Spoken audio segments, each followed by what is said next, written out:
Welcome to the Mind of Business Success podcast. I'm your host, Alicia Kramer. Our guest today is Catherine DeMonte. Let's talk about abundance and achieving those goals that have been so elusive. Welcome to the show, Catherine. Thank you so much. It's so nice to be here. You do work that is in many respects very similar to the work that I do with my clients, which is helping people to really get out of their own way, uncovering those core wounds, those old limiting beliefs, the stuff that is blocking them from what they want to achieve in their life and in their business. You, of course, have a slightly different way of doing it than I do, but there is a lot of similarities. And I'd love to start by first sharing with our listeners who you are and what you do in your business, which really is at the core of what we're talking about in our conversation today. Sure. I'd be happy to talk about that. I'm a psychotherapist, and I've been in practice for about 30 years, actually. And out of that, an outgrowth of my practice was to create something called an abundance circle that meets 8 sessions, and we go over attraction tools. Because I found through my work as a psychotherapist that we all have stuff. We all have limiting stories and faulty beliefs, like you said, that get in our way of calling in what it is we deeply desire. It's especially true that it's difficult to call those things in, much more so than it is the easy things like parking lot spots, And so in therapy, I work on helping people look at those limiting beliefs and where they come from. And I noticed that certain things always came up, like shadow material, which are the parts of ourselves that are hidden out of view, but that we judge and are unconscious. So shadow is one of the tools in the abundance circle. The way we speak to ourselves can also block things from coming in, like if we feel we're too much or not enough. So that's another tool. So out of the work I do as a psychotherapist came the abundance circles, and from the abundance circles came a book on attraction and manifestation. Now, we talked a little bit about this, you and I did, before we started recording this, that there are so many people who have a goal, a desire, and for whatever those reasons are, they just cannot seem to attain it. And there's always that deeper stuff, which isn't always easy to see, to identify, or to shift. Now, I've noticed that in many cases, we sort of have almost like a superficial block. And what I mean by that is it's kind of like the default that our mind goes to stop us from going any further. So for instance, if somebody has a money block, they keep repeating the same stories, the same limiting beliefs. They've got this default that they keep going to, and they try to work on that. And they're like, well, why isn't anything changing? Why isn't this issue resolving? I've done this course and that course, and I've done this, and that, and it's not shifting. And what I've come to find is that is usually kind of like the smoke screen, because there's something underneath that is far more painful, or we believe it's more painful to face it and to heal it. And so that is sort of like the mind is almost like, oh, I know how to stop you from achieving that goal. I know exactly what is going to stop you dead in your tracks from pursuing this any further. Yes. I'd love for you to talk on this. Are you seeing this as well? Yes, absolutely. You articulated that so well. I love how you worded that. And it's exactly what happens. We keep creating the smoke screen coming up, because if we were to get what we have, that wouldn't be part of the pattern. It would mean that we bypass some core belief, and we haven't done our work on it yet, so we can't bypass it. So we do keep creating that I can't have it. But the sad thing about that is that reinforces the core wound, doesn't it? Like if it's, I will never make enough money, or nobody wants what I have to offer, or I'm not good enough. every time we take a course or do affirmations that say I'm good enough, money flows to me with grace and ease, and it's still not showing up because we haven't done the deeper work that's so scary, like you described, or we don't know we have any. It feels like I've done enough, so there must not be anything down here. Then it reinforces that I really don't get to have, or I never will and have. that's a very painful place to be. And all of us have experienced this in certain areas of our life where, like, I know in my heart that I want this thing. And I know logically, rationally, consciously that it is right and good for me to have it, whatever it is, more money, more, more growth in my business, the loving partner, the whatever that is for you. And yet, when we keep bumping up against that pattern that you just referred to, and nothing seems to be getting us to break through that invisible barrier, now it becomes that destructive reinforcement. See, I knew that there was something wrong with me. See, I knew I was never going to be able to have what I want. And it's so painful to feel your heart calling you to something and then feel like it is out of reach. Yes.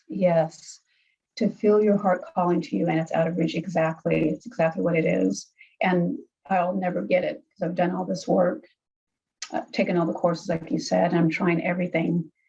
I guess I'm not meant to have it, but it's even worse than that, isn't it? Because something is wrong with me is why I'll never have it, which of course isn't true. And part of the pain of looking at it, the tough work of looking deeper, is we maybe discover our childhood wasn't as happy as we like to pretend it was, for example.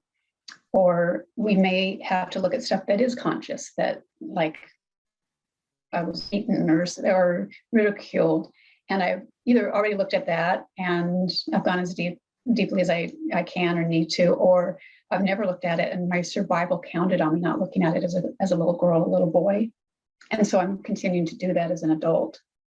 Does that make sense? Like if you're little and going through something rough, but there's nobody to talk to about it because they're the same ones that are inflicting pain, we learn to pretend it's not going on or minimize it. And then we carry that into adulthood and don't do our inner work. Right. Mm-hmm. So a lot of our stuff is from those earlier experiences when we didn't have the wisdom, we didn't have the frame of reference that we do as we get older. And when we sort of lock in those painful experiences, there's usually a conclusion that we formed at that sort of young, almost naive stage in our life that becomes incredibly destructive if it's not properly resolved.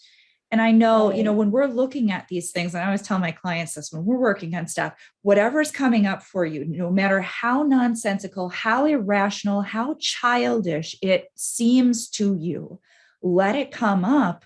If it's coming up, it's in your subconscious mind. And in many cases, that's exactly the stuff that needs to be released and processed properly. Mm-hmm.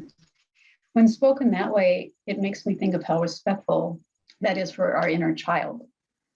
We would never tell a physical child to be quiet when they shared something, or hopefully we wouldn't. We'd say, I'd like to hear more from you, right? And we tend to downplay our own inner child or our soul that's coming up with, an experience, sharing a memory, or saying this doesn't feel good, or I feel like I'm not enough. We would never turn to a physical child and tell her to be quiet when she's sharing so vulnerably. So we really need to pay attention, almost putting her on her lap and saying, I'm here to listen. I want you to use your voice. It's so honoring the way you're describing it. I also like what you said very much in that it feels like how you described it is that the universe is actually working with us. If it keeps not letting us have the thing we think will finally bring me happiness, if I only get a partner, only make enough money, then everything will be okay. If we don't do our work, it's almost like the universe is being very benevolent to say there's still something in the way and I can't let you have it until you bump into this enough that you finally go inward and tend to that hurt and that pain or that little girl or little boy inside of you and listen to what she wants to say, and then tend to it. Tend to it, heals it. Well, let's talk for a moment about the really good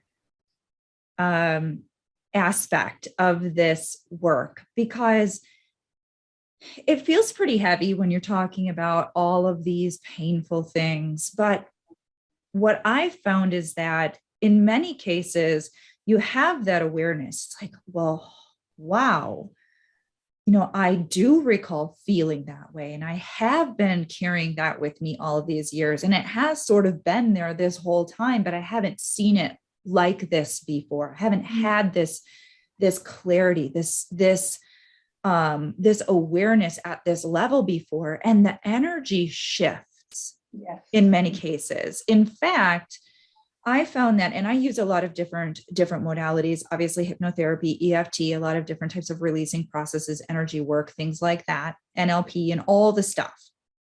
But those are just tools. What really seems to make the difference, the real shift, is when we have that aha moment, that awareness, which we in some cases are not able to get to without the tools, right? Because that kind of clears the way for it. And then we finally are like, well, look at that. That is like the core wound. That is the thing. And then when we are able to see it, and I say it's like shining the light of truth on it. When you see it objectively with your new perspective, your current wisdom, and now you're able to show the mind, that part of you that's been holding on to that as a way to protect yourself from that bad thing never happening again, never getting hurt, not putting yourself in that position where someone makes you feel that way ever again, right? So the mind's been trying to protect you with that fear. Now you look at it and you see it clearly and objectively, and you recognize, hey, wait, I don't have to do that. Right. That shift, it's like an energetic shift occurs. People feel it. You can literally feel the relief of it. And just like that, now things start to actually fall into place. Those things that were so elusive before actually become now things that you can tangibly create for yourself in your life. Absolutely. Absolutely. You notice that the things on the outside are changing because the inside has changed. And you're no longer protecting that from coming up, not protecting yourself from that coming up, but thinking you're protecting yourself by not allowing this to become even more conscious. It's the opposite. Like you said, it creates separateness. So you can look at it objectively and with some distance. And it doesn't feel like it's got a charge anymore. It's often material, as you said, that we already are familiar with. So it's not like anything comes up that surprises us. We just get some distance to see it more clearly. Yeah. That, I think, is a really good point that I would like to just focus in on for a moment so that people can kind of process this. When you're doing this deeper inner work, in many cases, we're not digging up stuff that is deeply subconsciously repressed, like old, trauma that is so painful that you're not able to cope with it. You're not able to deal with it. What we're talking about here is stuff that you already have been feeling this whole time, but because of your sort of unwillingness to actually like confront it, look at it objectively, you just keep sort of pushing it back down and repressing it. So now this stuff that we're talking about is not as scary in many cases as our own mind is making it out to be. I like to use an analogy. It's like, as children, we all kind of have had this experience, or if we've had children, we know that there's the fear of the dark, right?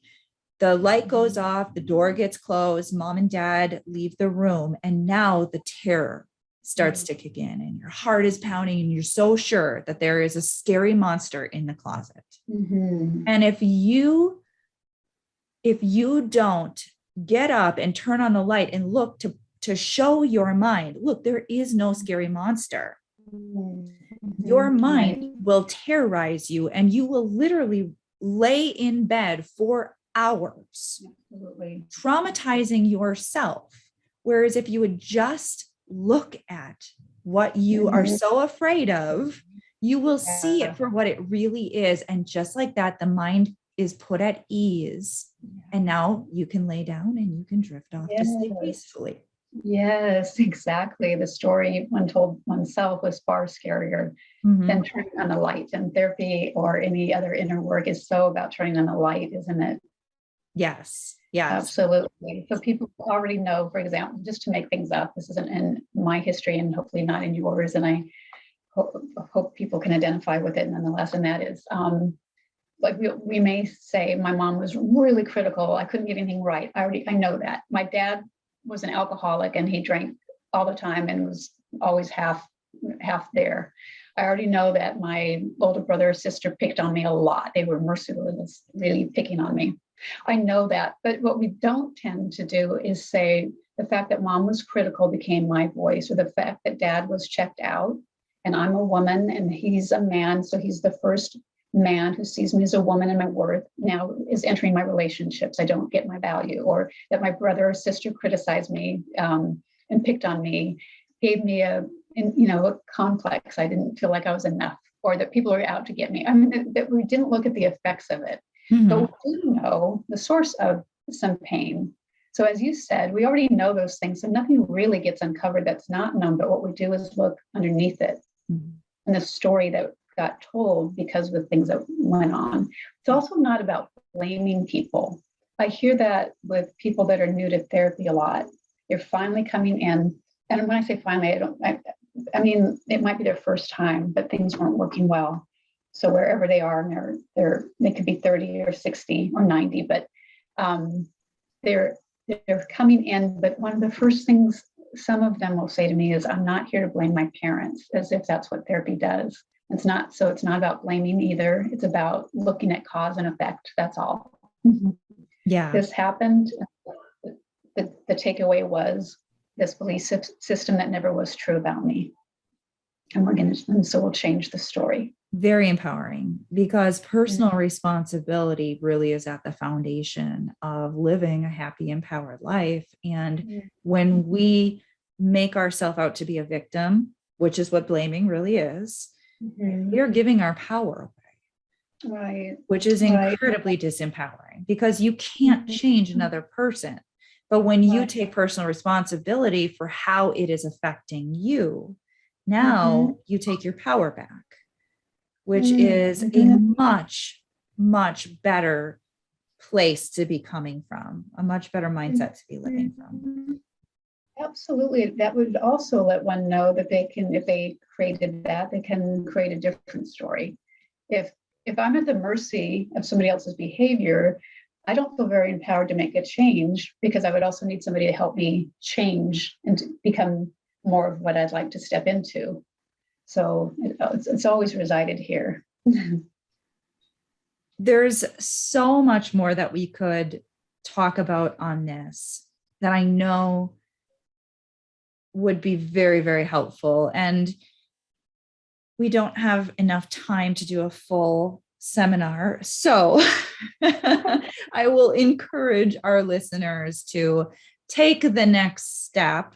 If this is resonating and you're recognizing there is stuff going on within me, it's time for me to neutralize it. It's time for me to heal it. It's time for me to reprogram myself to believe differently about myself, to create better for myself.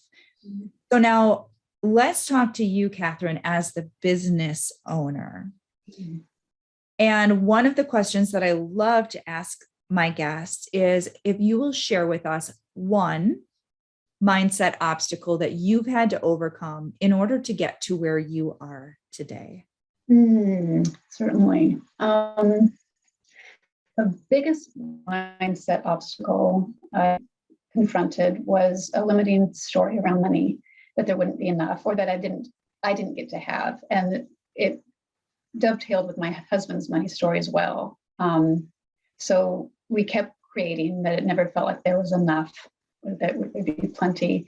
My personal story is that I'm a twin, but we weren't expected. And even as my mom delivered my sister, who came first, they still didn't know that I was coming, which would be fine, except my mom made a big point of that my whole life, that I was unexpected and how difficult it was to have twins, how expensive it was, how there wasn't enough.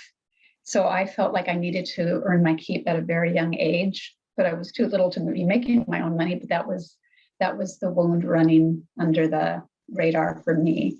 And so I took that into my adulthood and into my marriage. So attracting enough clients became difficult at first, because if I made enough, then that comes back to your point. It couldn't have happened. It became an issue for my husband. It's just like it was for my mom. So that was supposed to be to remind me, I think, to look at that story. And so once I did, it changed. The change happened on the outside, and I'm happy to say that that's not an issue and hasn't been for quite some time, but it was for a long time in our early marriage. That was a very big obstacle. I mean, sometimes scarily so, in terms of how difficult it was to make enough. It had an impact on us as a couple, for sure. And that's exactly how these things play out. They become our self-fulfilling prophecy, those deep, unhealed wounds, those things that we internalize as being part of our self-image.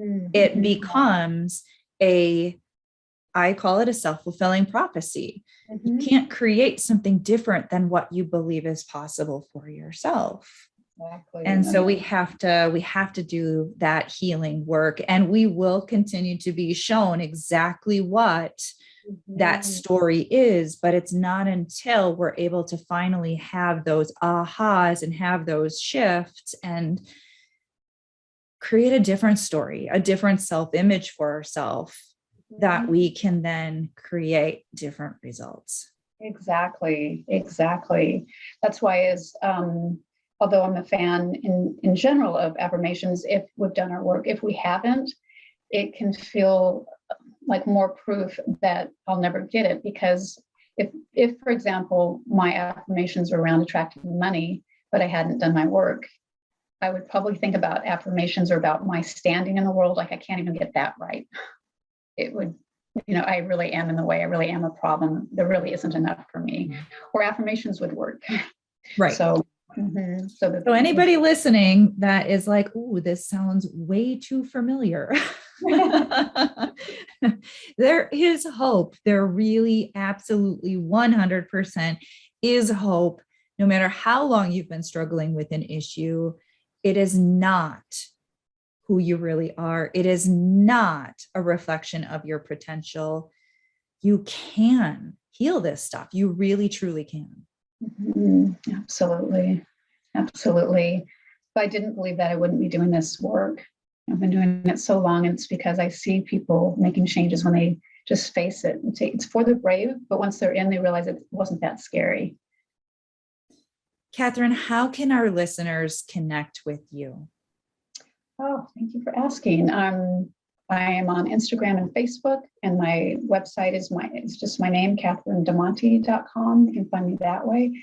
And on it, I have links to different things that could also create more places to connect, like my email address, and my book is on there. And that's probably the best way to get me is my website, which is just CatherineDeMonte.com.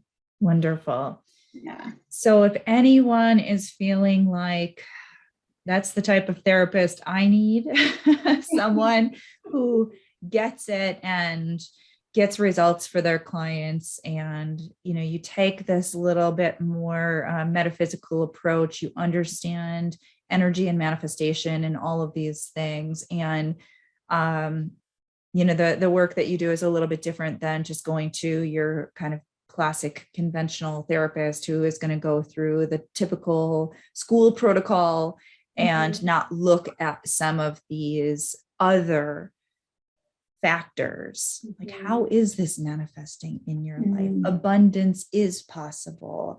And I love that about the work that you're doing. Oh, thank you so much. I appreciate that. I think the holistic approach is really vital. We're not just a single being, we're many bodies, physical, mental, emotional, spiritual. So I appreciate that you know that and get that. Thank you. Well, let's wrap this up with any final parting thoughts. So anything you feel inspired to leave us with today? The first thing that popped in my head when you said that is you are not your story. I would like people to know that you came in whole, you're still whole, you're the perfect you. And this is about your homecoming to that place. Beautiful. I love it. Thank you so much, Catherine. Oh, you're so welcome. My pleasure. Thank you. It's my pleasure. And thank you to all of our listeners. If you have not already subscribed, make sure you do so. And until next time, we will see you in the next episode.